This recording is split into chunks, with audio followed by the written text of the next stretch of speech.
સુરતીઓ આનંદો air India express દ્વારા સુરતને હજુ એક કનેક્ટિવિટી અપાશે। ટૂંક સમયમાં કુલ 6 જેટલા શહેરો સાથે હશે સીધી ઉડાન।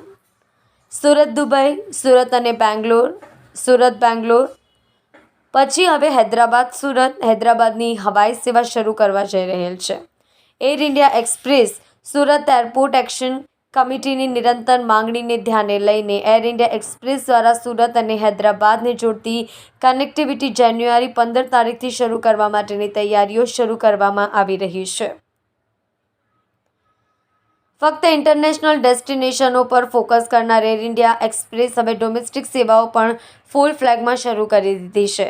સુરત દુબઈ હવાઈ સેવાનું ઉદ્ઘાટન સમારોહમાં આવેલ એર ઇન્ડિયા એક્સપ્રેસના ઉચ્ચ અધિકારી સાથે સુરત એરપોર્ટ એક્શન કમિટીના પ્રમુખ દ્વારા કરવામાં આવેલી મુલાકાત દરમિયાન થયેલ ચર્ચામાં અધિકારીએ વ્યક્ત કરવામાં આવ્યું હતું કે ભૂતકાળમાં 2 વર્ષે એક નવી એરક્રાફ્ટ એર ઇન્ડિયા એક્સપ્રેસ સાથે જોડવામાં આવતી હતી। હવે દર 6 દિવસે એક નવી એરક્રાફ્ટ જોડાઈ રહી છે। એર ઇન્ડિયા એક્સપ્રેસ દ્વારા ભારતના ઘણા બધા શહેરો સાથે ડોમેસ્ટિક સેવા શરૂ કરવા જઈ રહ્યા છે।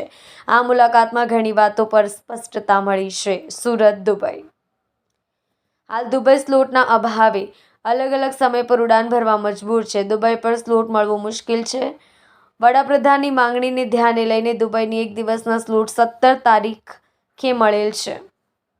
ત્યાર પછી અમુક દિવસના સ્લોટ મળેલ છે જેનું બુકિંગ શરૂ કરવામાં આવ્યું છે અને 15મી જાન્યુઆરીથી અઠવાડિયાના 4 દિવસ માટે સ્લોટ મંજૂરી મળવાની સંભાવના છે।